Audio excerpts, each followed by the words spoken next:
Miavako amin'ity alahady miavaka ity. Miavaka satria iarahantsika amin'ny veran'ny tompo. Ombonatsika amin'ny sampaty manerana ny samy fizekely indrindra fa ny tombo maty tafo. Fa miavaka ihany koa satria alahady ny fanateram-bokatra ho anay sampana ny lahy kristianina. Ny tenin'Andriamanitra rehefa izay ifampahirizantsika amin'izao fotoana lehibe miavaka manokana izao. Diarak'izay vakiloto zanakitsika atao amin'ny sampaty atao amin'ny bokin'ny Kolosiana. Kolosiana boko voalohany ny andininy faharaiky amby roapolo ka hatramin'ny andininy fahatelo amby roapolo. Kolosiana boko voalohany ny andininy faharaiky amby roapolo ka hatramin'ny andininy fahatelo amby roapolo. Ny fanahin'i Kristy lay fihavanantsika rehefa hiasa mahery mapokoseo amponao ahatonga tokoa zao tenin'Andriamanitra izao ahatafa-toetra ny fotsika eo ampiandrasana ny fiavian'i Jesosy Kristy. Ahatonga tokoa zao tenin'Andriamanitra zao ahatafa-toetra ny fotsika eo ampiandrasana ny fiavian'i Kristy. Efa voavaky tsara izy teo ihany.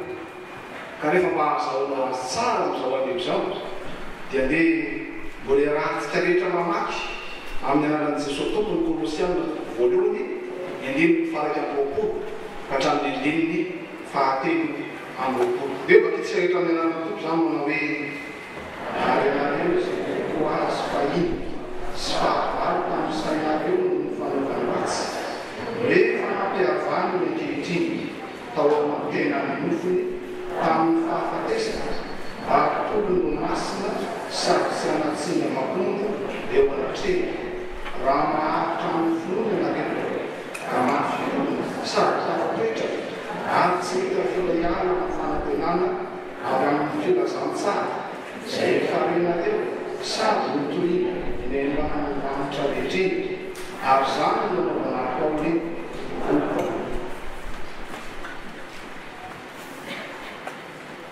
Tafatoetra ny fony izay miandro ny tompo. Anisan'ny lohahevitra efa izay nampiady hevitra maro koa ty lohahevitra ity.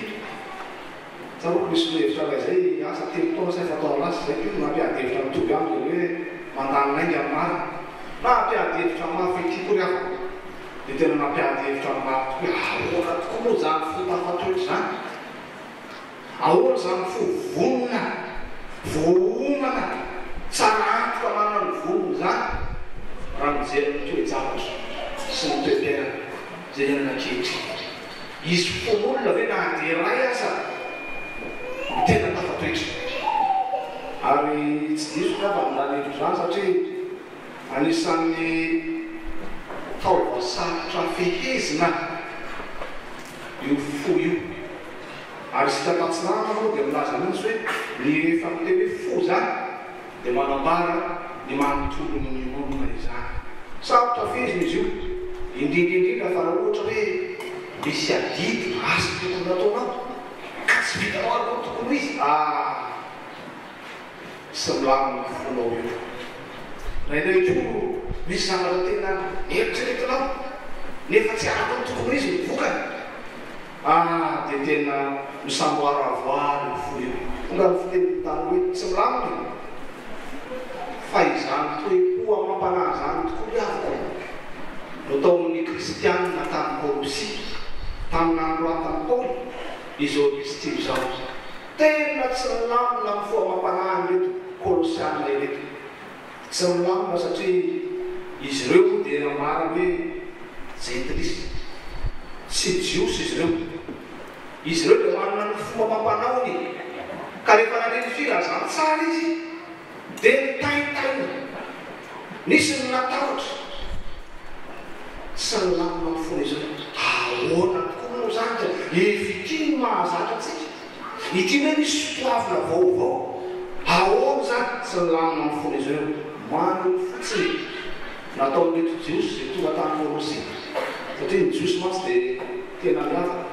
Raha eto Madagasikara zany zao tena azo leo tokony mijiosy dia zareo betsileo satria eran'ny Madagasikara raha to betsileo dia tahaka izany koa ny jiosy tokatra Kolosy ny jiosy fa misy ny jiosy tsara misy ny jiosy andalam-pahatsarana ka reto andalam-pahatsarana dia tondra fampianaran-diso tany Kolosy dehibe ny zavatra nafahana tamin'reto Kolosiany zany va jetisy taona ivavaka dia tonga avy hatrany ny fampianaran-diso zay reto izy satrony amin'izany dia hoe raha vao tsy sabata no mivavaka dia tsy tonga ny an-davitra ny fahavoko dia hoe raha vao tsy forana mizazalahy rehetra dia tsy mampiova ny fahatsakana lanitra satrony amin'ireny avako fa be dehibe ny fampianaran-diso zay nahafahy tamin'ny tanàna Kolosy ity dia malaky saratsaina reto Kolosiany izy vao zaza vao voronolo mpanano sotro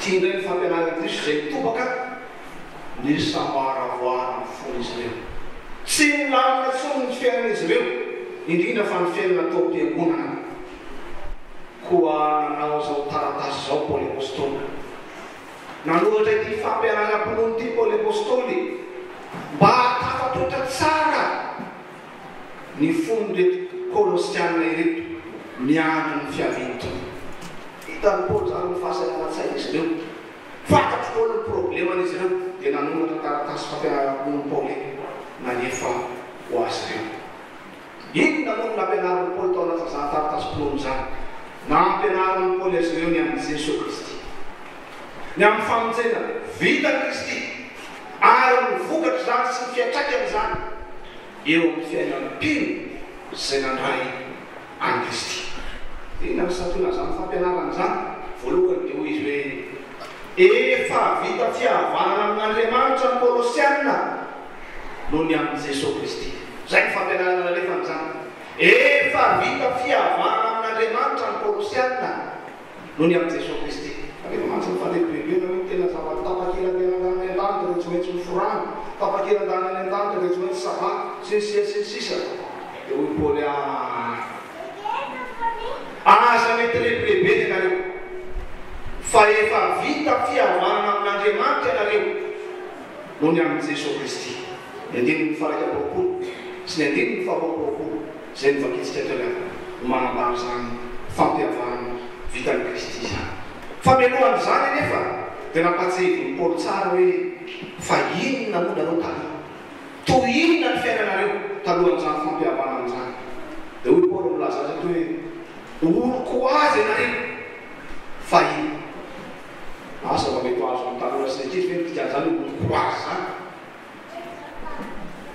farany tena dikany dia hoe olon-kafinareo tsisy mahafantatra anareo hatramin'izay ianareo ny dia tsinotsinone zany ny fiainanareo hatramin'izay inona mahatonga ny Paoly ilazan'izany satria izy hoe tany ivelan'ny fanekerana ataon'Andriamanitra tamin'ny zanak'Israely ianareo ny zanak'Israely nanaovan'Andriamanitra fanekena ambava fa tsy nanao taminareo izy dikan'izany tsy zanaky ny fanekena ianareo fa Jesosy enjan'izany zany le oloko azy le Kolosiana fahiny anareo mihitsy izy nareo hoe nareo tsy zanaky ny fanekena nareo ary zany mpiavana mandraky ty ny androany mbola tsy matapitra ny ady any Palestina mandraky ty ny androany ary manam-piavany tompony mbola tsy hitsahatra zany satria ny ao-tsain'ireo Israelianindreo dia zao hoe tsy izy nareo fa zay ihany misy dia raha vao zay moa miambana ny toe-tsaina mampanaty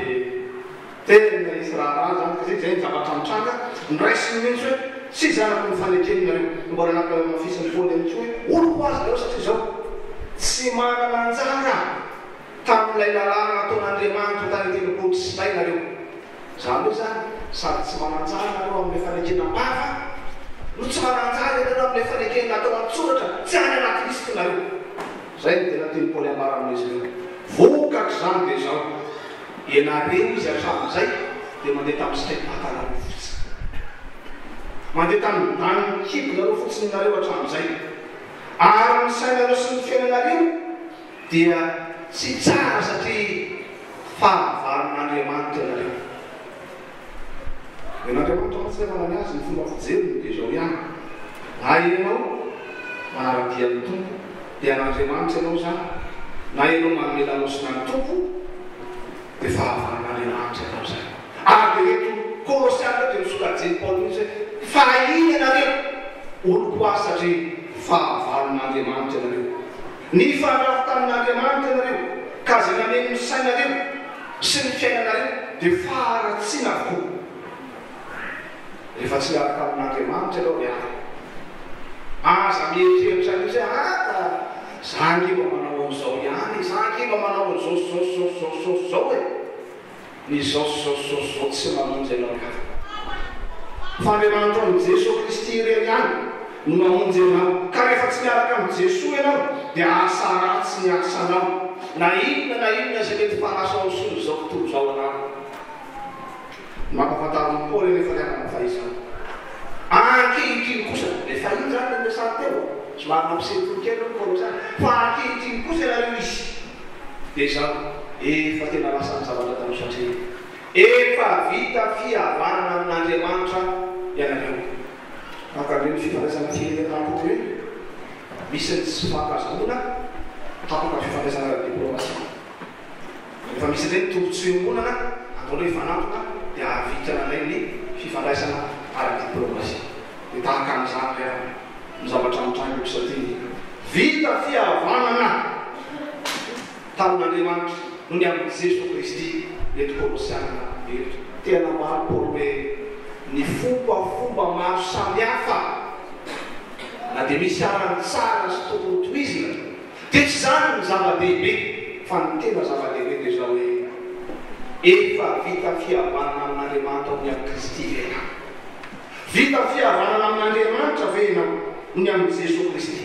Fa raha izany no zava-misy dia mifaly ary misaoran'Andriamanitra satria tena ao anatin'ny isy tany anaranao ary tena ho anao na ifanekena izay nataon'Andriamanitra tamin'ny Abrahama sy Isaka ary Jakoba sy ny tanàna.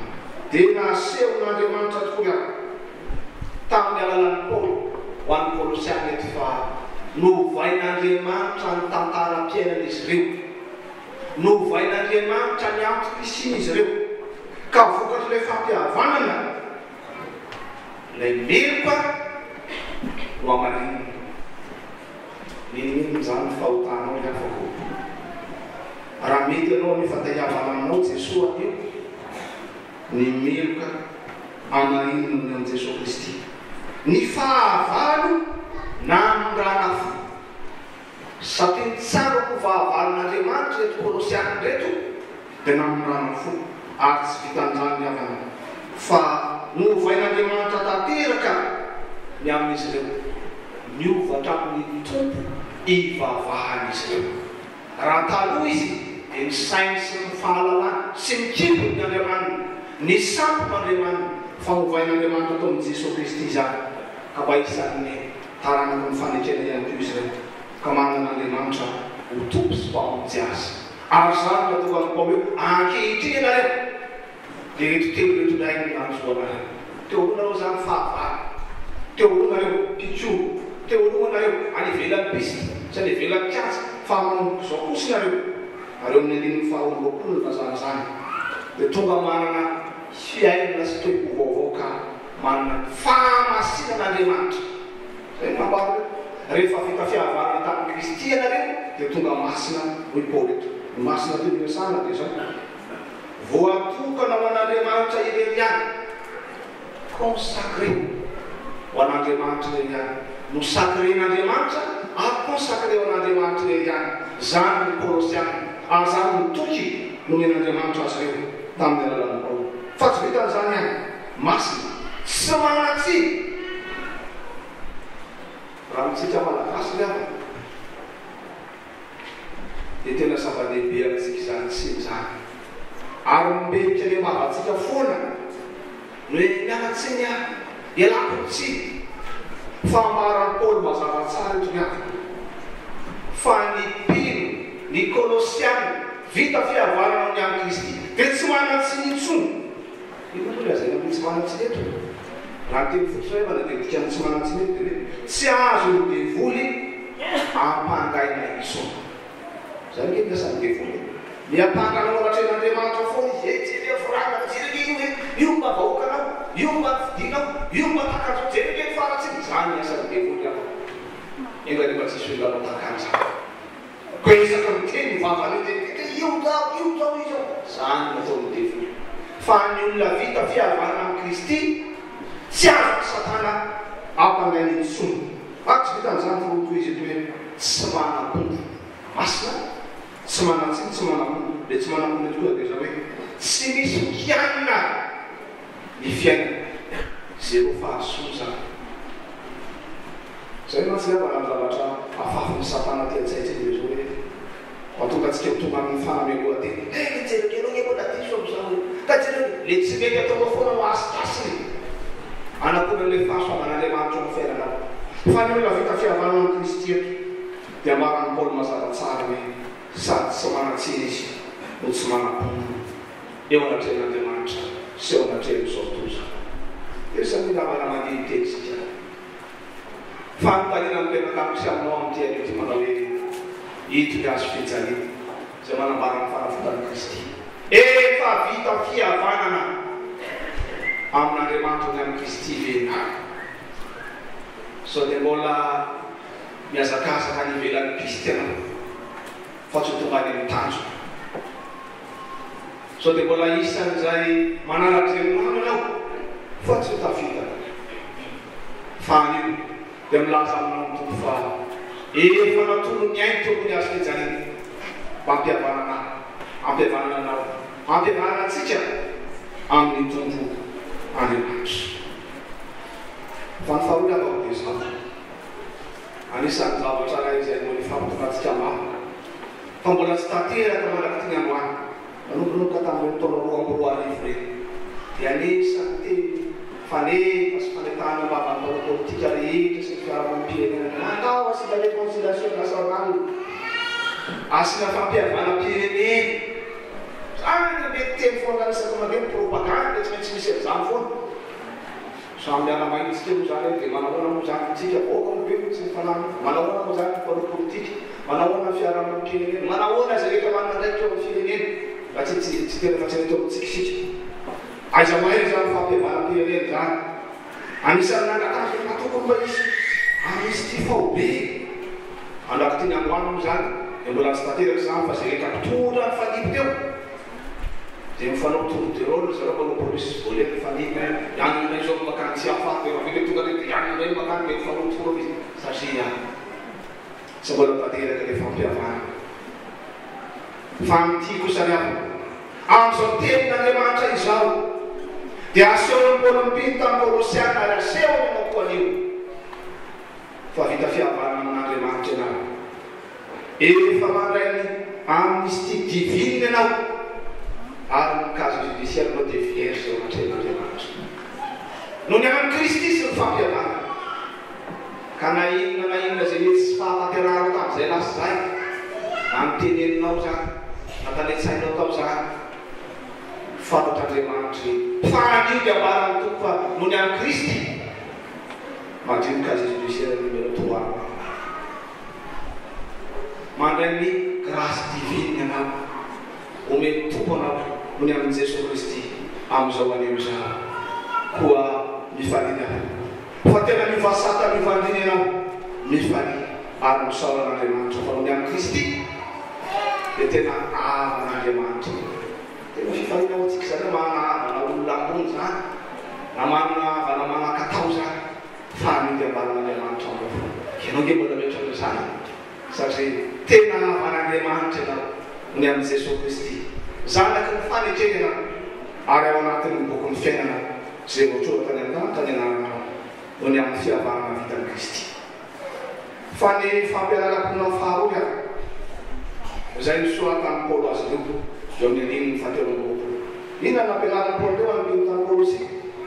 ny adidiny vita fihavanana amin'Andriamanitra ny voalohany zany dia nambarana naneo aza mikorosaina amin'izany fa efa vita fihavanana ianareo amin'Andriamanitra dia ny faharoa hoe fa na vita fihavanana amin'Andriamanitra ianareo dia indreto ny adidiny vita fihavanana amin'Andriamanitra dia naneo mitsara tsy ianao ny famakin'ny tanona sampatia tsy azo teo ary nambola neninao tsara zay antono ny vavanao teo dia mazava tsara ny adidiny any ny vita fihavanana ao Kristy fa ambaran'ny Paoly mazava tsara eto riako fa na vita fihavanana aza ny Kolosiana dia tokony tandrina sy joko tsara. Dia matsika rehefa zay mahavana olona koa dia mandeta olona manao tsara manao an-dalana tsara. Dia mandeta olona zao rehetrarehetra dia tenenina atao zao rehetrarehetra zao. Dia rehefa misy ny fiovana fitonana rehetra ohatra masampompona avao dia misisika mitsy amin'ilay. Fa eto miavako dia asehon'ny Paoly tsara fa navita fihavana amin'Andriamanitra rena dia tokony hitandrina sy joko tsara satria na dia efa resy Jesosy tokony azo fijaliana ary Satana dia mbola tsy samilavo nefa izy. Zay any amin'ny fiaviany Jesosy Kristy fandroany eny amin'ny ranony lanitra zay izy fa tena manipoka any amin'ny tombony avana rehefa hoe manipoka zany dia efa miaraara zany tonga dia efa forfait sur place zany tonga dia efa resy tsy miady any Satana vao manipoka fa mbola ankehitriny mandra-piaviny tompo dia tsy mbola milavo nefa izy. Eny avana vakitsika ilay tena tokony Jesosy tamin'ny Petera zany olona mafana fo zany tena avany Jesosy zany zao ny teneniny Jesosy tamin'ny filazantsara raka ny toko faharoa amby roapolo.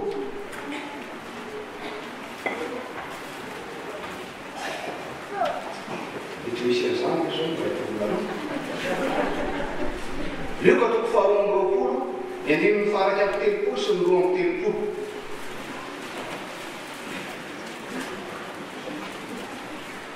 Hoe raha tsika rehetra mamaky amin'ny alalan'nytompo rehefa itsy zany aroy ny tompo dia Simona ino Satana efa minofo mitady anareo okoroy na tongony efa zao nangataka ho anao mba tsy ho levina ny fononao ary rehefa mibebaka ianao dia ampahirery zao raha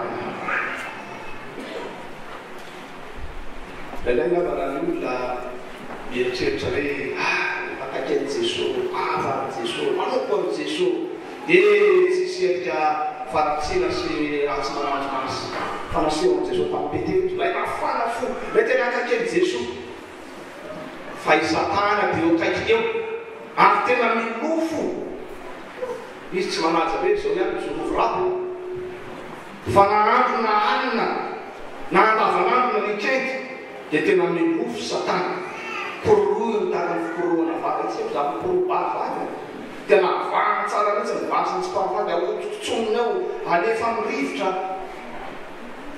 zany nanaovany Satana any Petera zay ary anaovantsika kely koroa ahototsoniny ao tsy milamina mihitsy hatrany fomam-panana anaovany Satana ary mitrokely lazay Petera voalohany toko fahadimy ao hoe jeretsika zay iny ndraiky io sa misy amin'netsika Petera voalohany toko fahadimy Petera voalohany toko fahadimy ka ny andininy fahavalo zao no lazay ny Petera tahiry zany Petera nahazo dia hitaka izy hoe atahirezo ny lalàna ao dia matahiry ny lalàna Petera zao no lazay mahonona tena miambeny fa ny devoly fahavalonareo malele tahaka ny liona mihevina mitady zay araka zay ianao zany navita fihavana amin'Andriamanitra ny amin'ny Kristiany tokony isaotran'ny Kristy tsika noho zany fa tady tsara fa ny devoly zao mbola miodiody tahaka ny liona masamory avy manao tsy mazary oatra mbola misy liona sa tsisy liona zany fa maberesaka atao zany dia tsy haiko misy liona eo sa tsy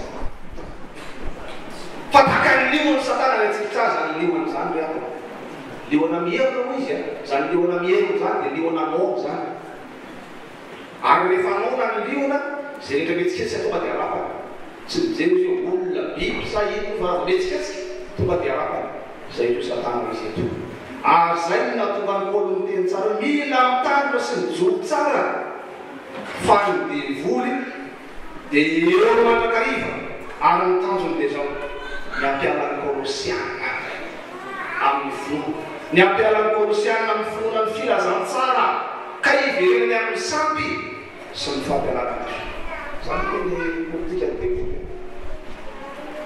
tompan'Andriamanitra mitarika antsika eo zao amin'ny zanak'Israely mba haroso fa ilay ny devoly tsy mataka an'izany ny ampienitra anao ny tenavy faraparana lavana ny taona zao dia manaova tombanezako amin'ny fiainana mandroso be fiainanao samy emitra zay a any amin'ny asa ataonao ao amin'ny fianaranao amin'ny fiainatokantranonao amin'ny fanomponao an'Andriamanitra mandroso be nao samy emitra dia misy manao vazivazy hoe mbola poimora misy fa mbola mafimafy tao ao riavako amin'Andriamanitra na no mahasavan fa tsy mahasavan na fa mahasarery koa zay a tsisy poimora zany amin'Andriamanitra fa rehefa tsy mandroso anao efa miemitra anao zany ary ambarany filazantsaratsara fa ny miemitra dia makaiza makany amin'ny fahaverezana riavako malalao amin'ny tompo mampieritreritra tokoa zany tenin'Andriamanitra zany ka dia taona ny Paoly tsara ireto mpino reto hoe ny olona vita fihavanana dia manana didy voalohany indrindra hikiry sy haharitra ny finoana ila fikirizana zany tsy hoe zaho efa mazoto mivavaka dia kabazana dia amin'ny lahatray mila manana fikirizana mila manana fahazotoana ary tsy vitan'izany fa mila manana finoana satria ambaran'ny Paoly mazava tsara ito fa ny lalana makany an-danitra dia lalana felo-vadika dia lalana volamena isahantsika lia dia diavina rehefa tonga Jesosy amin'ny rabony lanitra zay ny lalana volamena fa manamatonga ny Jesosy amin'ny rabony lanitra tsy lalana volamena zany lalana felo-vadika tena felo-vadika zany lalana zany tsy hainao mihitsy iny moa zany no ambadiky mitononao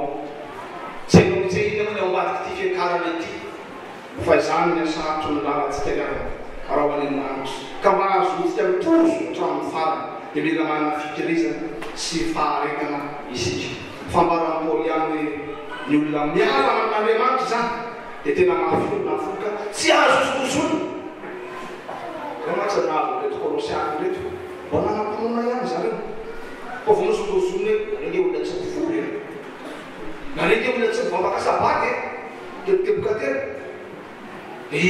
tamo zany dia eo dia misafosafo eo fambaran'ny Paoly tsara gava reto fa mila manana finoana atsika ahatra ny finoana tsy ho azo sozonony zany ahoana tsy azo sozonona ny fonotsika tanterao ny fanekenina ataonataona tren'Andriamanitra azo ty hivavaka isanandro isanandro azo toamaky ny tenin'Andriamanitra isanandro isanandro fa nivavaka manambara fifandraisana amin'Andriamanitra ny tenin'Andriamanitra manambara ny fisitrahana ny aina sy ny sakafo men'Andriamanitra no mampahatra anao amin'ny finoana indrindra ny fizaranao zany amin'ny raha rahanao amin'ny anabavinao amin'ny raha vavinao zany no mampahatra anao amin'ny finoana ary zany ka metsoratsika be hoe mpianakavy amin'ny finoana satria tena zava-dehibe tsika ny fiaonana sy ny fifampaherezana fampiteniteny samy lehibe efa sambo zao ihany ko ny fampiteniteny fa mazava tsara ny atafa Jesosy amin'ny tegny hoe rehefa mibebaka ianao dia ampaherezo ny raha manana didy zany miarako zaho sy ianao ampita ilay finoana zay metsika tamin'ny tompo manana didy zaho sy ianao hianatra ny tenin'Andriamanitra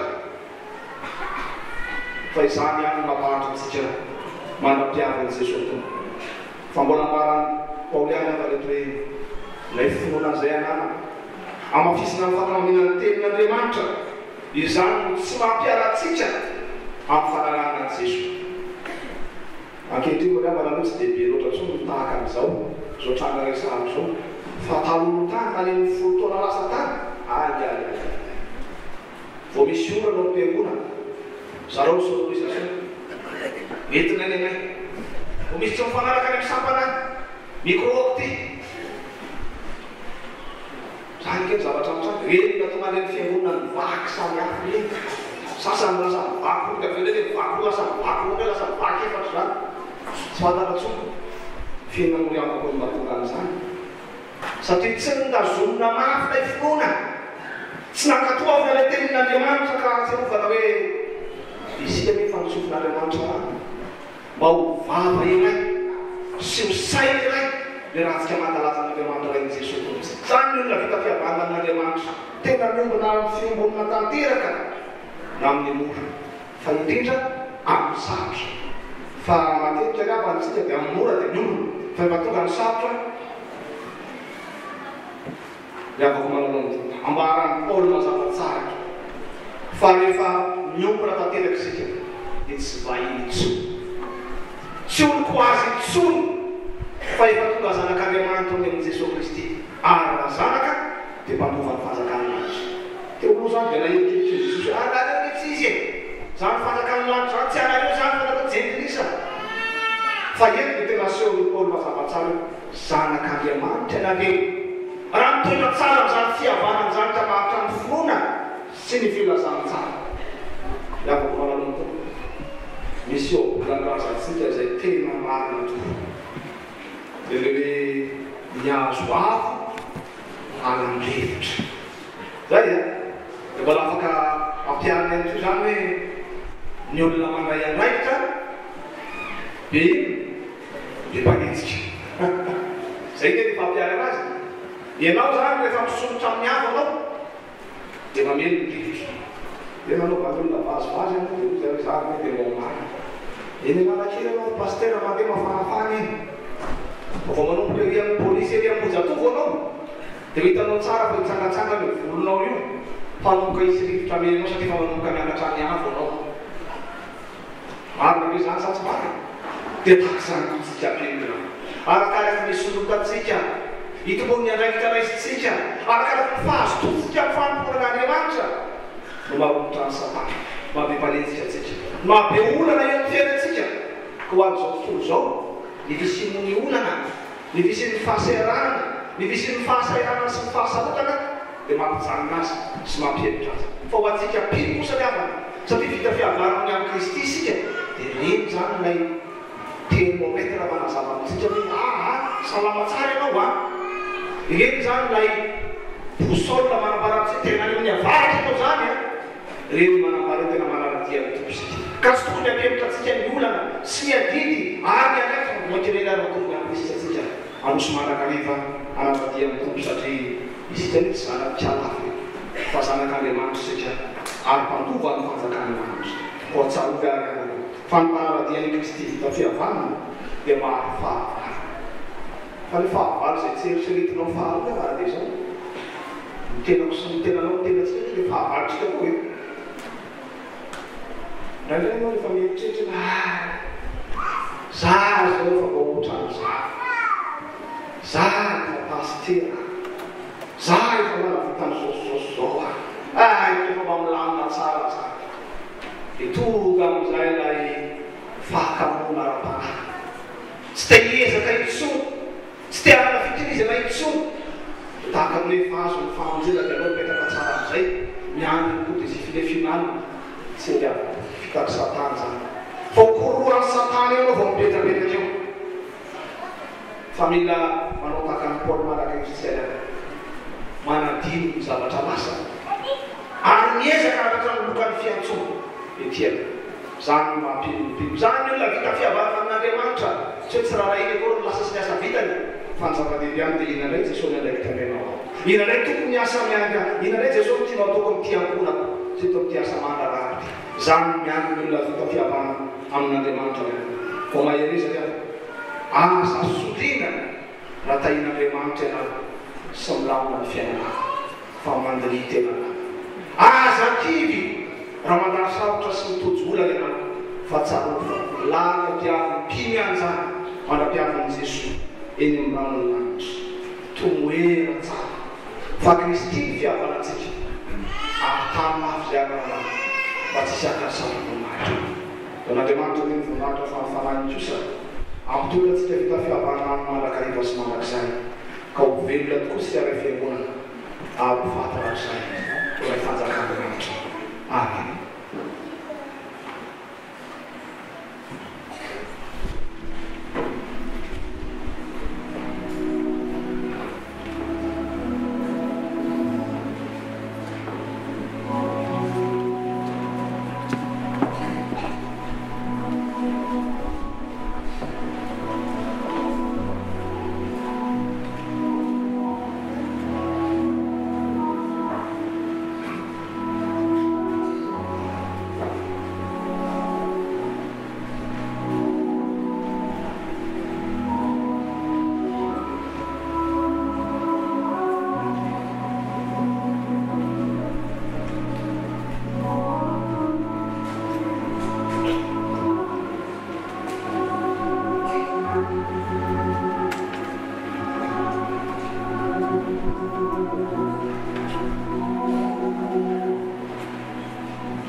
Lalina loatra ny tompo Andriamanitra rainay ny fitiavanao anay fa tena tia anay tokoa ianao ka mampafantatra anay ny sitraponao mampafantatra anay izay rehetra tianao atongavana eo amin'ny fiainanay satria kotompo toatsaronay fa ny loha hevitra izay vanjirinay amin'ity volana ity dia toa manesy ihany raha manoloana ny zavatsarotra izay henanay anka tatsianana fotony izahay toa tadolavitra anay ny fotafatoetra marina sofa nampatsiaro anay indray ianao fa efa olao aminao Andriamanitra tokoa izahay raha mipetraka taminay ny fanontaniana tompo izay toa nampandin-tenanay loatra ny nahafantarana hoe vita fihavanana aminao izahay sa tsy dia azonay antoka kehitriny fa matombola miteny aminay ianao dia tianao izahay ary fantatray fa zananao ary tsy vitan'izany ihany fa azonay antoka fa olona vita fihavanana aminao Andriamanitra izahay satria efa nalatsaka ao Jesosy ny rahanao teo amin'ny azo fijaliana mba ho famonjenanay ankehitriny ary tokoa dia fantatray fa olona anao Andriamanitra izahay olona vita fihavanana aminao izahay ary isan'izay mandray ny fanekena nataonao ry tompo Andriamanitra saranay rehefa vita fihavanana aminao izay dia nampahafantarinao anay tamin'ity androany ity fa ianao Andriamanitra mihitsy no manova ny tantara ianao Andriamanitra mihitsy no manova ny fiainanay tonga olona vaovao aminao izahay tonga olona masina tsy manatsiny ary tsy azo satana ho ampangainay intsony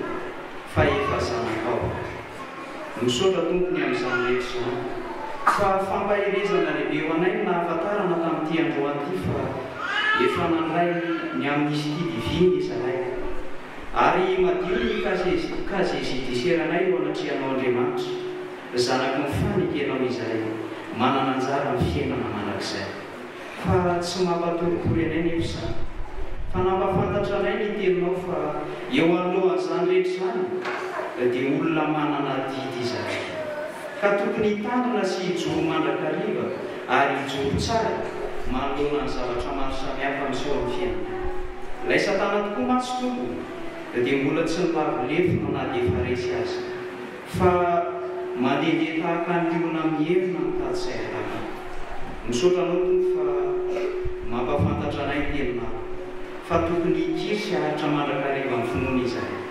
satria lalatsarotra ny lehanay atongavanan'izay Andriamanitra dia terizoty anatinay ary zany teninao izany mba hatonga izany fiainanao anay ary indrindra andraisanay fanapahan-kevitra vaovao indray manomboka izao ka tsy isan'izay olona manamety tena intsony izahay fa isan'izay faly satria efa vita fihavanana taminao Andriamanitra ary indrindra tsy isan'izay olona mandry indriranatsy mandrimandry manana aretina manoloana izao fiainana miseho izao fa olona hitandrina sy hijoro tsara mandrakariva eo anatrehanao Andriamanitra dia ny fiainanay tsirairay dia apetraka fiainy sy tanteraka eo am-pelantananao ianao Andriamanitra ny miasa amin'ny isambatan'olona mba ho kristianina mahatoky izahay ary hijoro mandrakariva ho vavolomberinao mandra-piavinao eny aminao an-danitra alady manokana natokana ho an'ny sampana mpanazava stily manerana sahany FJKM ity alady dia mivavaka manokana ho an'izany sampana izany na ny eto amin'ny FJKM mbavadiny tafo na ny manerana sahany FJKM ianao Andriamanitra ny miasa hatramin'ny mpitarika sy mpitondra ireo zanakao ireo ka hatramin'ireo rehetra izay ao anatin'izany fikambanana izany mba hijoro vavolomberinao Jesosy Kristy na amin'ny teny na amin'ny asa indrindra anehoana fa very ianao Andriamanitra sy hitavana mivavaka ho an'ny fiangonana manontolo tsy miafina aminao ny mbola nasedrain'ny fiangonana ankehitriny manoloana ireo tranga maro samihafa izay miseho rivotra iainana eto amin'izao tontolo izao raha tsy resaka afa-tsy mivalana aretina izahay mino izay tompo fa hiasa amin'ny isambatan'olona ianao hiasa amin'ny kristianina tsirairay avy ianao mba hamelona mandrakariva amin'ny fanantenan'izy ireo fa sambatra izay manana anao Andriamanitra ao mivavaka ho an'ity firenena malalana ity tsy miafina aminao tongo ariary ary loatra eo anatrehanao izao firenena malalana izao. Ianao Andriamanitra no angatanay hiasa eto amin'ity firenena ity, hatrany amin'ny tondraka hatramin'ny vahoaka izay tarihana. Ianao Andriamanitra ne no ampahery ny tsiraray avy, ary indrindra hiasa mba hatonga ny tsiraray anao ny marina, hijoro amin'ny fahamarinana ary tsy homena hatramin'ny maha-kristiana azy. Maro tompo ny zavatra tianay hoentina mbavaka eo anatrehanao, fa tsaronay manokana ny tsy salama rehetra indrindra ny ato amin'ny zanaky ny fiangonana. Naiza toerana misy azy reny, eny fa na dia aminay izay tonga ato amin'ity trano ity azy, mety misy ny tsy salama. Ianao Andriamanitra no tompon'ny fanasitranana, dokotera ambony dokotera rehetra hitsabo hanasitrana fa indrindra ampiorona tsara ny fononay, fa ny zavatra rehetra izay miseho eo amin'ny fiainanay tompo dia miara-miasa ahasoa izay tiana. Mivavaka manokana ho andreo manana ola tratra ny fahasairana. Ianao Andriamanitra no ampatsiaro azy ireo, fa mahalala ny hevitra heverana anay ianao dia hevitra ahatonga fiadanana fahatsoloza. Izany ny tompo Andriamanitra io no tombavaka izay asandratray, izay rehetra fantatro fa mahasoa anay kanefa tsy votoany vavanay dia tanterao araka ny avy fahasoavanao sy mila fonao. Indrindra ho tompo, alahady natokany sampana lehilahy kristiana eto ambavadiny tafy ho fanateram-bokatra ity alahady dia ianao ne miasa ao anatin'izany sampana izany mba ho fantsina mahomby eo am-pelantananao ho fitaovana hitoriana ny filazantsaranao, ho modely ho tarafiny ankonana ary ho modely ho tarafiny hafa ka tonga ny hafa ho resy lahatra hirotsaka ao anatin'izany sampana lehilahy kristiana izany. Ataonay mivavakay amin'ny anaranao Jesosy Kristy tomponay irery. Ilay efa nampianatra sy nampionana nay vavaka manao hoe rainay izay milaso mamasinga ny anaranao, tonga ny fanjakana atao any sitraponao hoe tia tanotany mianatra eo any ampianasa azy avanay ary mamelany enikay tahaka ny amelanay izy rehefa tananay aza mitondra ny eo amin'ny fahatananay fa manafanay anarasy anao ny fanjakana sy mire ary ny voninahitra marak'izay. Amen.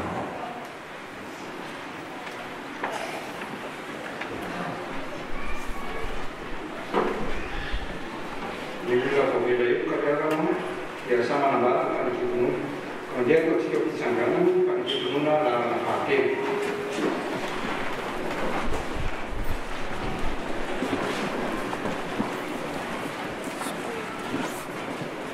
Di mana bagaimana support, bagaimana sesuatu, bagaimana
ny eto Madagasikara sy ny any ivelany. Manaraka izany dia miarahaba ny présidence sy ny synodaly sy ny tanana rehetra, ireo filoha sy birao sampaty synodam-paritany, isika komity foibe sampaty ary ianareo komity tokondronana rehetra. Isaorana ny tompo mba tanteraka soamatsara ireo adiny sy andraikitra na koa hetsika toy ny fihaonambe sady fifampifanana izay natao tany Tsolomanidy ny 420 ka hatramin'ny 520 Aogositra 2024 lasa teo. Teo koa ny fankalazana an'Andriamanitra noho ny 40 taona mampitandrina ny tony na dia teo aza ny valanaretina Covid-19. Toy izao ireo hafatra ho antsika. Tanterao ny famponao Timoty faharoa andiny faefatra azafady andiny fahadimy. Io indray ny teny filamatra iaina ny fikambanana mandritra ny taona 2024. Koa manentana ny fikambana rehetra mba hanatanteraka sy hamita tsara ny asa fampona rehetra.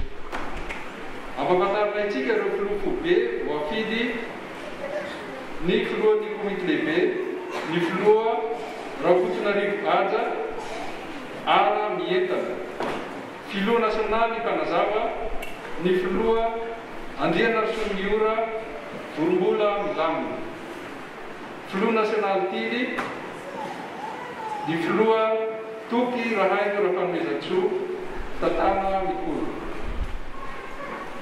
Hafatra faharoa ny mikasika ny fandaharam-potoana.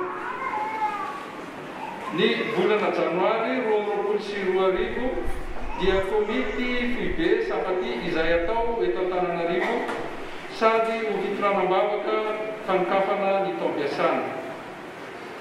Ny volana Febroary 2024 fambolekazo sampaty araka ny fandaminan'ny synodam-paritany tsirairay. Ho an'ny eto Antananarivo dia taritin'ny foibe eto Antananarivo ka eny ankady efajoro no anaovana izany. Ny faharoa ny volana Febroary 2024 andro ny mpamorona ny sampaty manao asa soa. Ny volana May 2024 vavaka fifadikanana toroteny sy fampianarana. Ny 7 Aogositra andro ny orenan'ny sampaty fampom-pivavahana tsy hay ara-tantara asa fijoroana vavolombelona. Novambra 2024 iray volan'ny sampaty. Hafatra fahatelo fanentanana ho amin'ny fitondranam-bavaka ny fikambanana ireo antanatsoatra misy ka hatrany amin'ny beazana. Ho amin'ny fanatanterana ny adidy ara-bola isan-karazany, ho amin'ny fifanohanana mba hanampiana ireo sampaty mbola marefo na koa ho fananganana sampaty ho an'ireo izay mbola tsy manana izany. Hafatra fahaefatra fiomanana raha sitrapony tompo dia ankalaza n'Andriamanitra noho ny 70 taona nijoroana ny sampaty FJKM ny taona 2022. Koa mampiomana sy mangataka ny fitondranam-bavaka izany fotoana izany sahady. Dia manao velo mahafinaritra amin'ny anaran'ny Tompo Jesosy. Tanterao famponao Timoty faharoa toko fahaefatra andiny fahadimy. Koa amin'izany rahalahy malalaka dia miroena tsara aza miova ary mahay fahabe mandrakariva amin'ny asan'ny Tompo satria fantatrareo fa tsy foana tsy akory ny fitelezanareo aina ao amin'ny Tompo. Korotana voalohany toko 5:5 manao sonia ny filoha foibe sampaty Rabe Manandrantarivo Lanto Johnson mpitanana Jaboady Mireny, ny tony foibe sampaty Fandrasa Mikalo. Ho an'Andriamanitra irery voninahitra.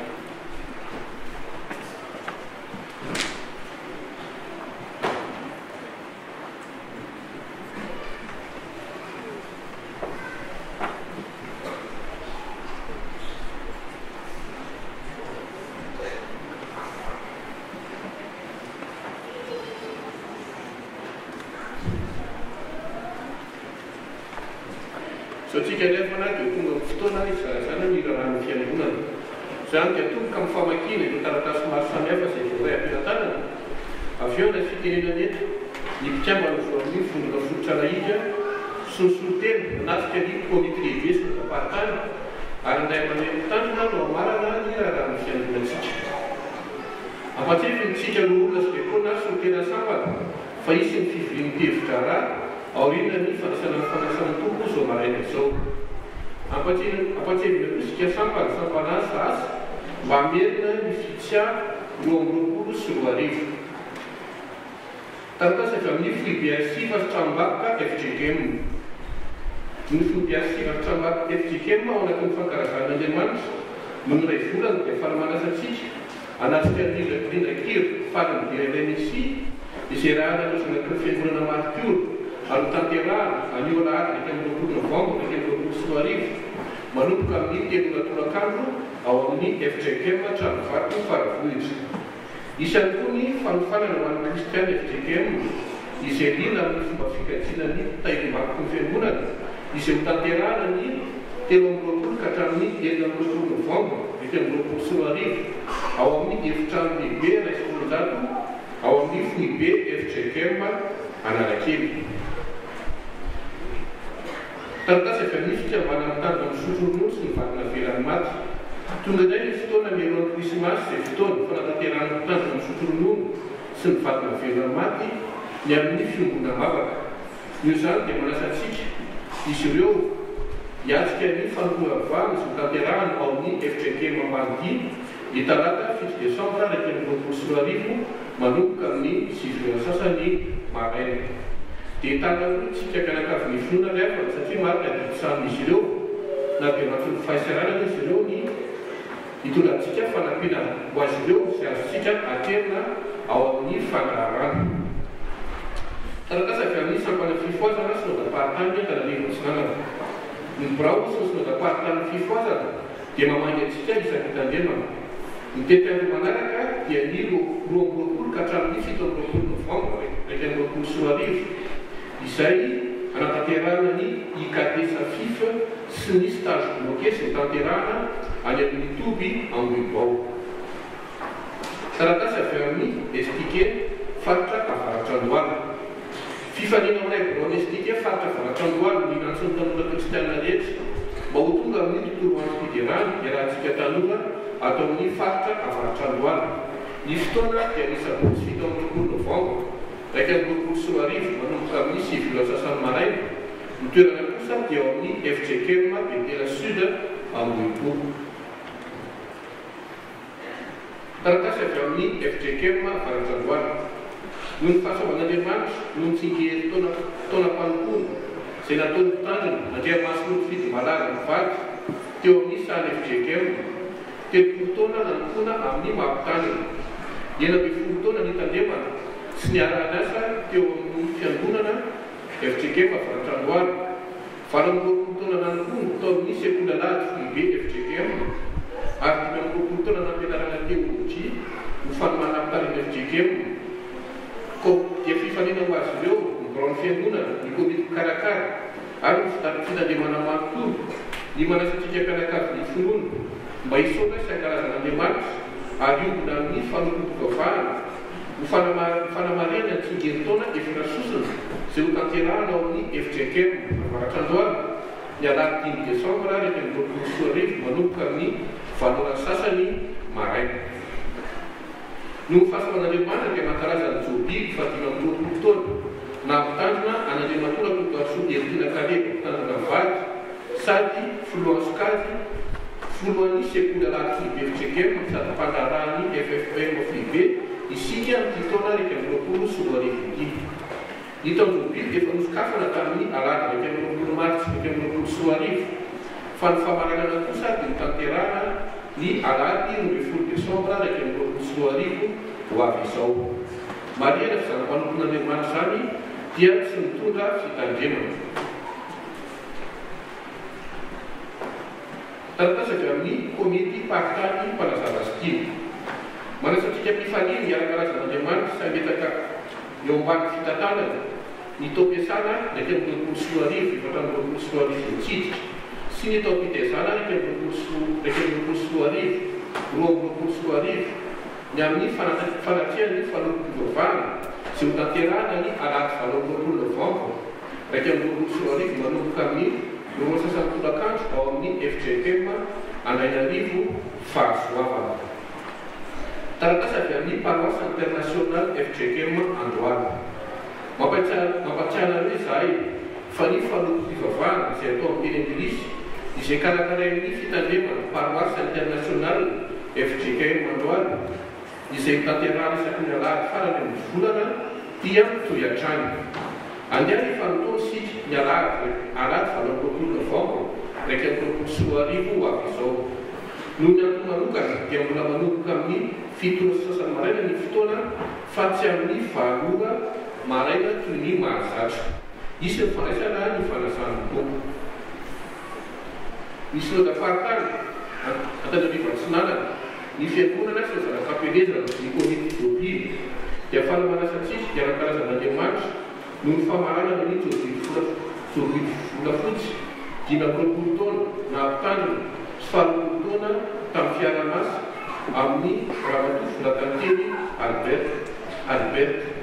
Izany notanterahana ny alakamisy 5 novembre ndraiky amin'ny roapolo sy roa arivo manomboka amin'ny 7 sasany maraina sy ny alahady 9 novembre ndraiky amin'ny roapolo sy roa arivo manomboka amin'ny 7 sasany maraina ihany koa.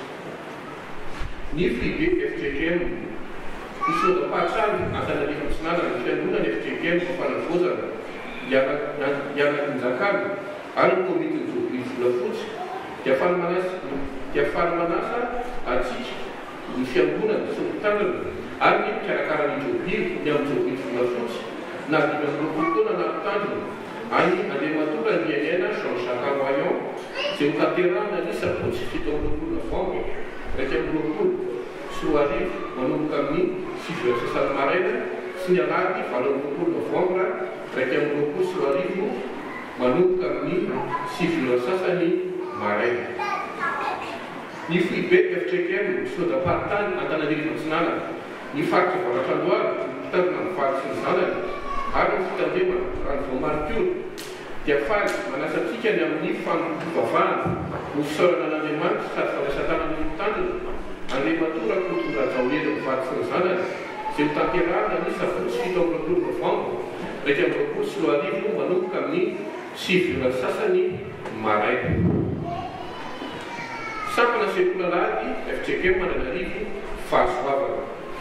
Ho fanomezam-boninahitra an'Andriamanitra noho ny Jobily faha-100 taona ny jobony sampana sekolalady teto amin'ny fitandremana FGM Andrainarivo fahasoavana ny mpitandrina ny branche sampana sekolalady ny komity dia afahana manasantsika anotrona reto fotoana lehibe reto sabotsy raika ambin'ny 10 desambra raika amin'ny roapolo sy roa arivo manomboka amin'ny 7 sasany maraina fanompompivavahana izay tarihan'ny branche sampana sekolalady ao Fribe ary ny alahady 10 desambra raika amin'ny roapolo sy roa arivo manomboka amin'ny 7 maraina kosa dia fanompompivavahana izay tarihan'ny branche sampana sekolalady ao amin'ny FGM Andrainarivo fahasoavana. Ny fitandremana faly ary finoana ny SPA12 ny mpitandrina amin'ny valy sy ny branche fiangonana sy ny komity Jobily fa 50 taona sy ny kristiana rehetra dia faly sy ravo manasantsika miaraka amin'ny voninahitra an'Andriamanitra ny amin'ny famaranana ny 50 taona ny fiangonana FGM faly ary finoana ny asabotsy 9 desambra ndraiky amin'ny roapolo sy roa arivo manomboka amin'ny 7 sasany maraina sy ny alahady 5 desambra fotoana manokana ho amin'ny fiangonana sy ny zanak'ampelezana izay hanomboka ihany koa amin'ny 7 sasany maraina. Ny fitandremana betafavolombelona amin'ny mangakely sy ny komity ny fifandraisan-tanana dia afahana manasantsika hiara-derasy amin'ny voninahitra an'Andriamanitra ny amin'ny fandraisan-tanana ny mpitandrina raha tolo vady ny alakamisy 1 desambra ny amin'ny roapolo sy roa arivo manomboka amin'ny 7 sasany maraina.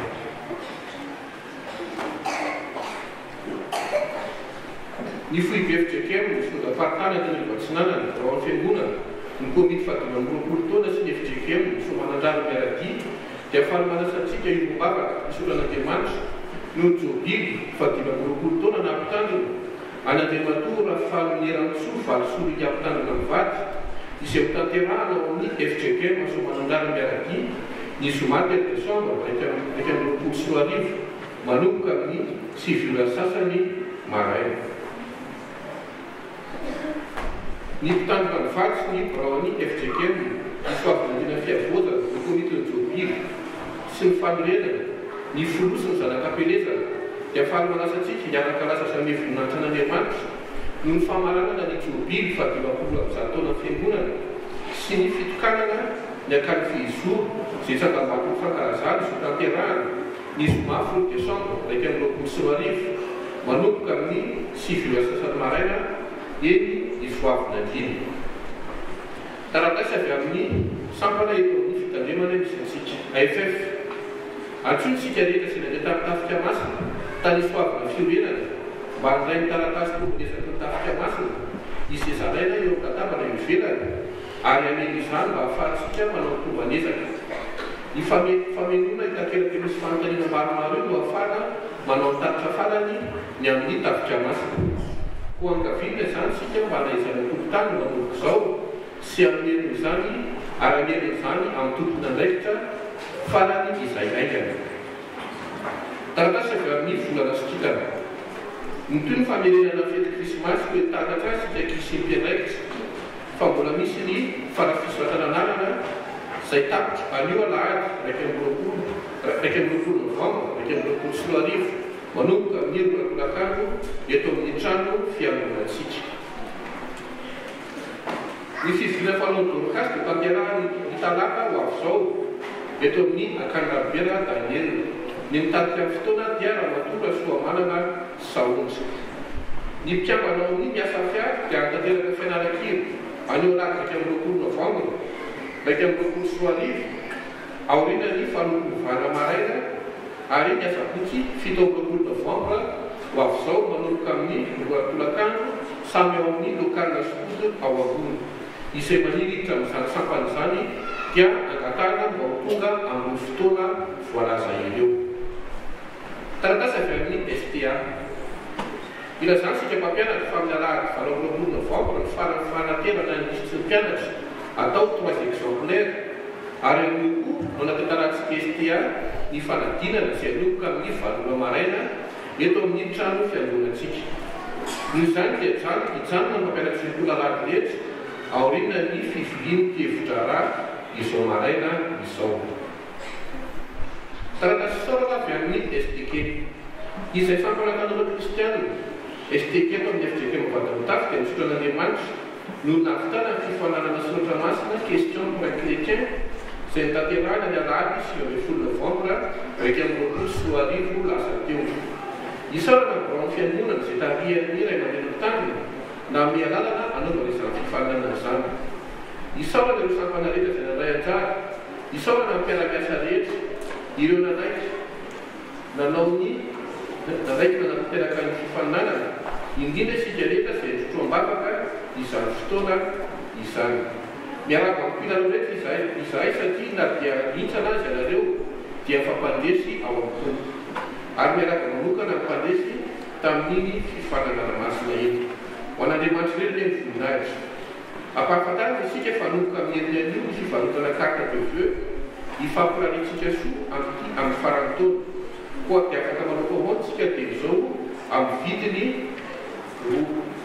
2000 ariary. Ila zany ampikambana rehetra amin'ny sekoly tanketsy mba hijanona ny famerenan-kiro aoriana ny fiviliam-pihevitra raha izao maraina izao. Ampatsifitsika voka kristianina fa mbola misy ny vokatra izay azontsika raisina ao ivelan'ny fitandremana izay misy antsika. Taratasy avy amin'ny voameran'ny fanisana.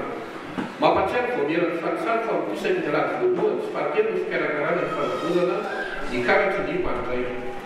Koa manasantsika mpanday araka izany mitondra sary tapakaroa sy ilay karatra vavikely ahafahana manarateraka ny fanavozana ny karatra. Ho antsika izay mila fanazavana fanampiny dia saina anatona ny voamera ao amin'ny tokontany antsinanana isaky ny Alahady fandraisana. Ary farany taratasy filazana fanomena tokantrano. Andriamatora mananjona lalao amin'ny saovady, Ramatora volonirina ny voanto. Ramatora kenakandina sisila. Andriamatora andria malala ny antonena ny vady, dia fanapandehantsika, ny fanamasinana ny fanambadiany zanany. Randriambololona, solofiniriny sy andria malala kanto, valso, izay ho tanterahana ny alahady no 10 Desambra, 2024, manomboka amin'ny 20 maraina ao amin'ny FJKM mahitsy Fehizoro ao Anasoro. Dia tahak'izay raha fiangonantsika liavana manandriamanitra ny voninahitra.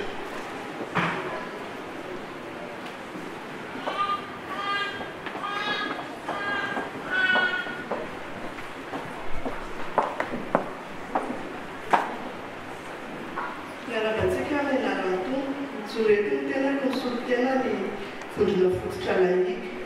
Voalohany dia mankasitraka ny fiangonana manontolo tamin'ny fandraisana anjara tamin'ny vokatry ny fototra laika tamin'ny 8 Novambra lasa teo. Faharoa manarak'izay dia miantso ny mpikambana ao amin'ny vondrona fototra laika mba famotonga amin'ny fifilibe ny asabotsy 4 Desambra manomboka abraky amin'ny 10 maraina ao amin'ny tokantrano Shakirandriamazomanana amin'ny vady eny Anasoro. Ny fandaminana mikasika izany dia efa voalaza amin'ny SMS manandriamanitra be ny voninahitra.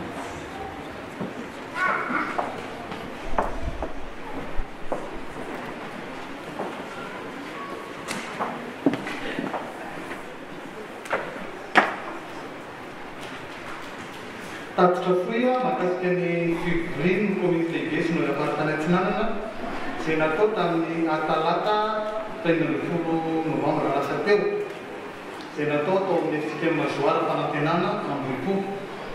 Fivoriana communauté be izay niarahana farany tamin'ny ray aman-dreny be natao ana fivoriana manana. Ny alohany Jovy andro Jovily anazy zao. Misy olo tena tsika FJKM Mabadiny Tafy tamin'izany dia ny ray aman-dreny ny Rasoanay tanana. Raha Mangalaro Dekona ny tenanay Rojonay izy. Taorin'ny mpanompo vavahana izay mitarihan'ny aman-dreny rakotolera atao mandato tandrona ao an-toerana sady mpanompo-tsaina koa ao amin'ny bureau foibe FJKM izay nitondrany ny afatra sy fampianarana nalaina taon'ny jaune toko faraiky ambin'ny folo ny andiny fadimy amby roapolo manao hoe ody esao taminy izao ny fananganana amin'ny maty sy fiainana izay minoay na dia maty aza dia miveriny indray. Sinoana tsy azo ozokonzonina fa maro-toerana. Avy eo dia niroso avatrany tamin'ny fivoriana tao ny tetikasa tatitrasa ny vita sy ny vita tsy vita tamin'ity taona 2020 amin'ny 2020.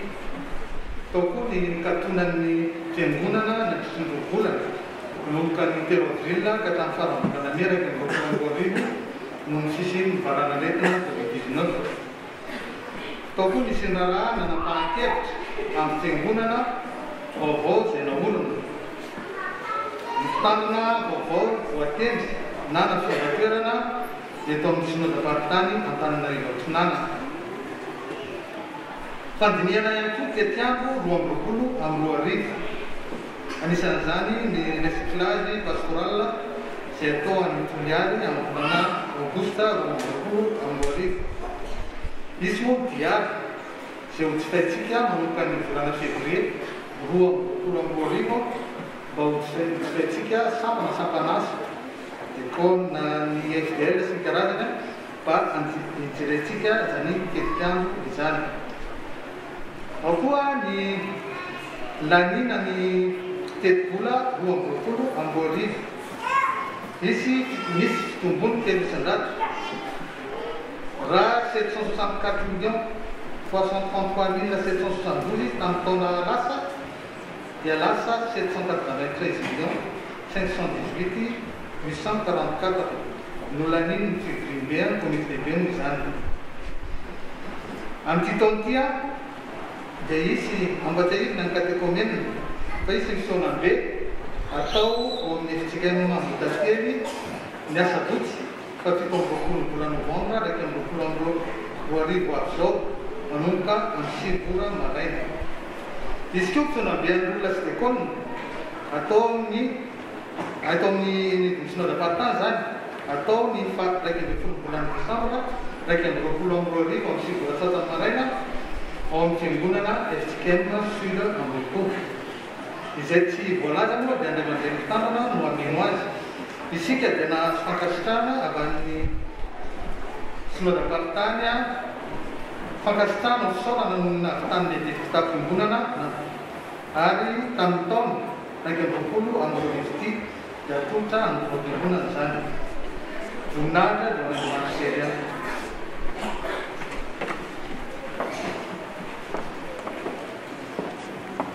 Fanomeravantsika riavana amin'izao andro alahady izao joreto ny tena fa solotena ny sekoly-tanketsa zavatra anankiroa nijoroana novana fanentanana dia ny amin'ny alahady ho avy izao izay fantatritsika fa alahady voalohan'ny adventy taom-baovao-mpiangonana ihany koa zany amin'ny maha hoe taom-baovao-mpiangonana an'izay dia tsara ary mety mihitsy ny alahantsika amin'ny velantombo na tratra izany indray zay indrindra ihany koa ny ampisin'izany fotoana zany amin'ny lahady eliny an'io zany.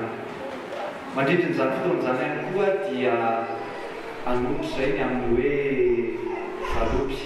Ialantsika malalana amin'ny taona rehetrarehetra ny trango iny ny amin'ny alam-pahasalamana izay nianana maneran-tany dia tsy afaka nanantanteraka ny amin'ny hoe fanatevenana ny kitabom-bolan'ny sapana izahay. Dia amin'io zany izay manomboka androany indrindrindrindra araka ny enontsika tamin'ny filazandraraha teo dia anatanteraka ny amin'ny fizarana ny valopy tahaka an'ity izay andraisana mpitiavana ny fanomanantsika rehetrarehetra anatevenana amin'izany kitabom-bolan'ny sapana zany. Eo ihany koa rehefa tonga ny taom-baovao dia misy ny fifaliana dia tsy adino ny sakafo. Dia misy zany spécialement mihitsy raha fomba fiteny azy amin'ny alahady izao misy toanaina kely izay manana sekoly-tanketsa irina ihany koa atakalo mba ahafahana manantanteraka indrindrindrindra ny asa rehetra miazy. Dia takitako ohatr'izao ihany koa ny pôzin'ilay izy dia efa eny amin'ny von'ny mpikambana tsirairay eny ilay izy misy raha teo zany latabatra ahafahantsika mandray an'izany rehetrarehetra zany. Dia ny farany amin'ny hoe fotoam-pidelana lehibe eny amin'ny alahady dia tena maniry zahay raha iombana isika mba hampitovy akanjo dia ny fotsy zany. Aza matahotra hoe tsy maintsy fotsy hatramin'ny farany fa na misy sombopotsy ary eny aminareo dia efa tena fifaliana ao anay tokoa satria fiombona tsika zany. Dia ho an'Andriamanitra ireo voninahitra.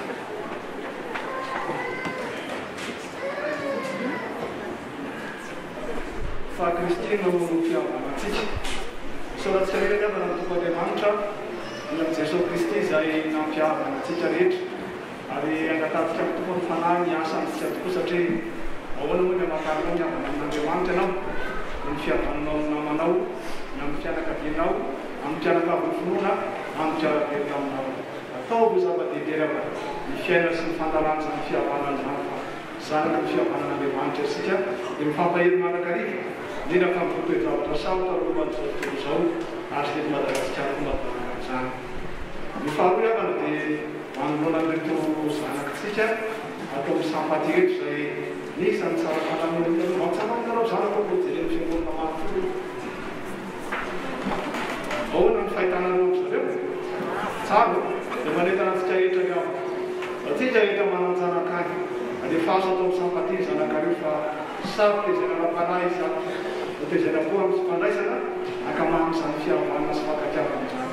Mampahely anareo fiatrano ny fihavanana azo tombo vavaka dia tsara ny fantanana eto anatin'ny sampaty fa izany ny ankamarovana tombo anareo vaovaolombelo sy toerana ny filazantsara amin'ny akambanareo amin'ny fahazazanareo. Dia rahasoa anareo mpiandraikitra rehetrarehetra tombo tokoa ny momba anareo amin'izany asa vanoloan'izany vavaka zara mandakareo zay. Eto amin'irany koa efa tsy afaka izany fanamina ny hafa manisatsika ilay kristianina mahitsangana ihany koa ny hafa. Sena nampidira fanamina koa raha io ny hafa iako fotsika dia zareo ihany.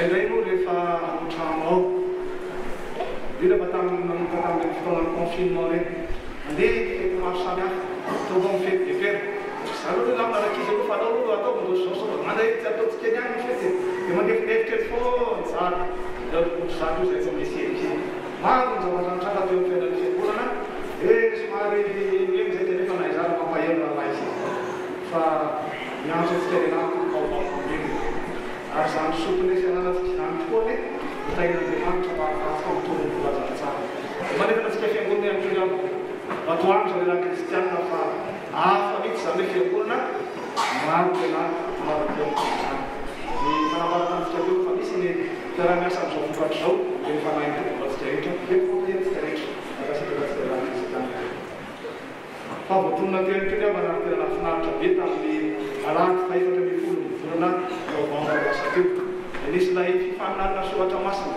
kezy teo pour un chrétien mitsakana kely ny tompona ndraiky rehetra hita tamin'izy ty kely karakara zany na azy riva mantsika nanao azy dia lehiray izy tsy tonga riva mitsakana kely ay lasa misoava kay zareo ety makasitra ampitaony zareo amin'ny soavinany mikotra ny raha teo lasa misoava zareo amin'ny fiangonana miara-malosa materina finaritra tokoty dia mba mitsakana hoe mifaninana rehetra zay tsy lasa misoavina sa lasa daholo izy tsy lasa tato mitany keto tan'izy dia raha-maina daholo za tsy nanao le tokondaka ihany matsanga fa mifaninana rehetra satria amin'ny maha-olombelona misy mifaninana dia misy mifanomezana fa mampieno antsika dia resy lahatsika fa ny fiainantsika ny tenin'Andriamanitra ny fizarantsika izany any an-danitsika tena manoroany zany dia miarapa sy ny raha soatsika rehetra dia sy mitehaka rehefa na mifananana tsara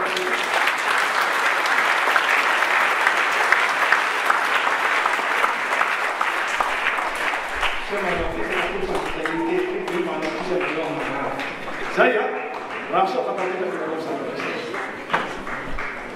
nambara tamitsika tena kio avako fa misy faloton'Andriamanitra misy tamin'olotontsika manam-pisasana norona fanambadiana olona vatolampony tenin'Andriamanitra eo zareo eo zareo satseo zalatseo sao izy io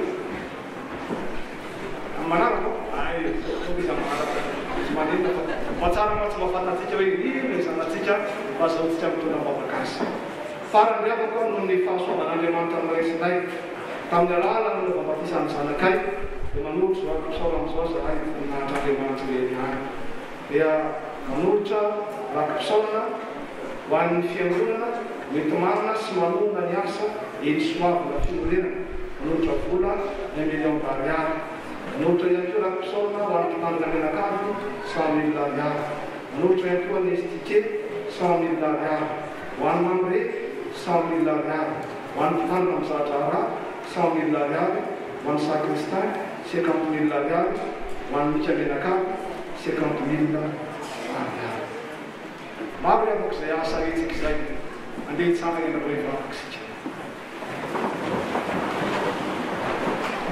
tompo Andriamanitra indreto izay maneno fahavonanay miara-miasa aminao eny fa na dia sarotra raha ny fiainana avanao izay Jesosy ka resy lahatra izay fa miaraka aminay ianao mampanefany ny adidi maro samihafa reny eo tokantrano fiarahamonina asa mandrana indrindra fitoniviny fiangonanao fa misaotrana marokana tompo ny amin'ny mpanomponao izay matsara fahasoava nampitrosa matsara ny mpafisan'ny zany misaorana anao zany tompo amin'ny fikahino amin'ny zaza ho an'ny ray aman-dreny ka tsy roban'izy ireo manakareo fa zanaky ny fitahinao izy ireo anisan'ny mpandova ny fanjakanao reterizo vita fihavana aminao manakarivo na ny ankizy fa indrinan'ny ray aman-dreny ary tsy ho azy ireo ihany ho an'ny fianakaviana ho an'ny fiangonana manontolo ho vita fihavana aminao manakarivo sy mandrakizay izany dia amin'ny anarana Jesosy le fihavananay manaovana izany vavaka izany misaotra tompo afaka miteratera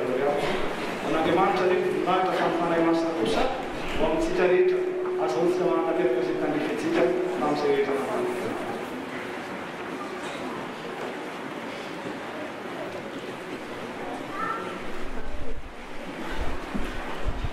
tonga amin'ny asa-baovelo antsika riavana amin'izao fantarana taopitezana samy zao dia fifaminavanay manolotra nareo ndray zany rotendraikitra ataon'ny fivondronana ny tandrindra no atsoka dia izy ireo no miantso ny mpiara-miasany mba hitondratsika ambavaka izany fa indrindra ho an'ny mpanazava ndraikan'ilay Jesosy manontiny mba Pandindra Tily Lezantaritra.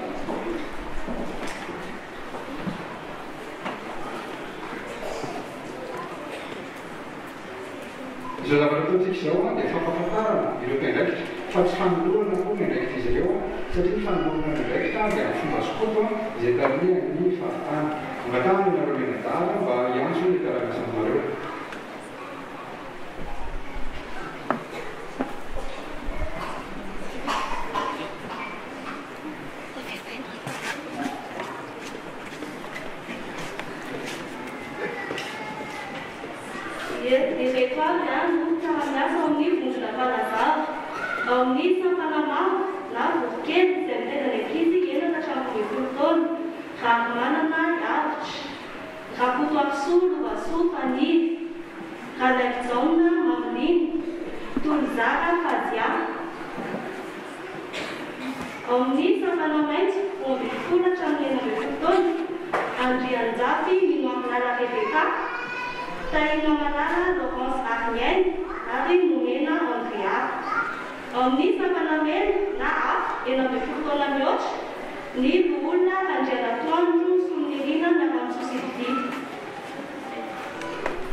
Begitu menarik itu sampai dari setinya itu membantu.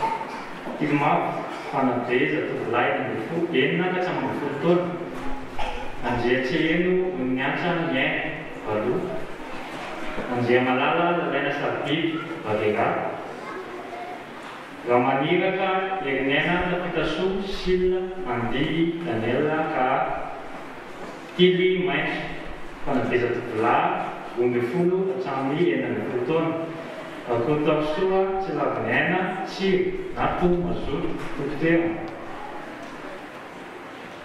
Dan jangan suci suas mati anggucu mandaran panam.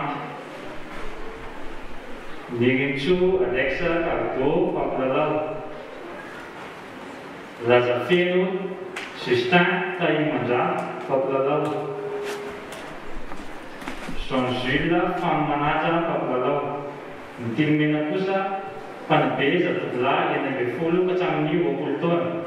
Kaputong malala katanya jonation aktif. Anjir jakaksu ajane nasi katamanam. Anjir nasulu ekve. Arni minafifi panbeza tutla wapultonan yos. Anjir nasulu sitak. Lupa manca semisal pasong.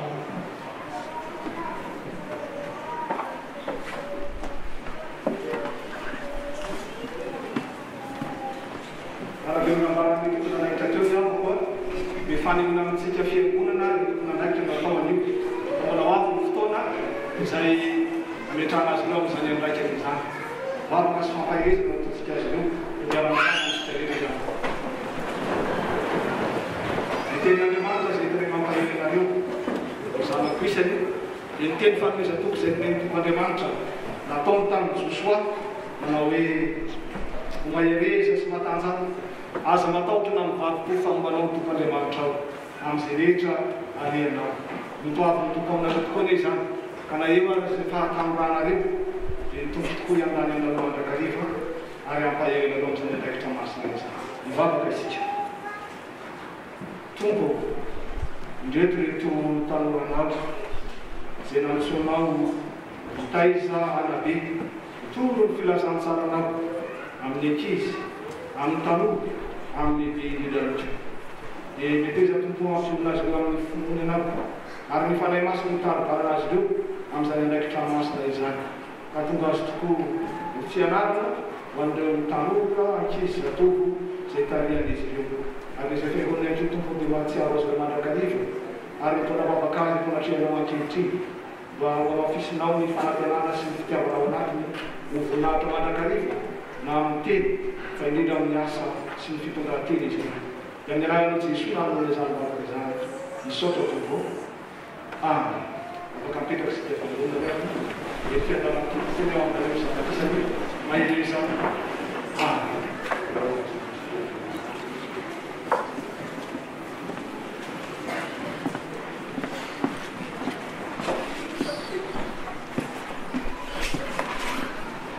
ny fanolorantsika mialan'nyratra isika iamana eo am-pitsanganana manevatsika izany ary nitakisa nyteraka ny anjara fantony manitany fitatazana nyratra omantsika kosa ny firana valo amby roapolo sy efajato andiny faefatra fanoloana nyratra firana valo amby roapolo sy efajato andiny faefatra faranana amin'nyangaina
Wanandemanitra irery voninahitra amin'ny anarana iray sy ny zanany ary ny fanamasina.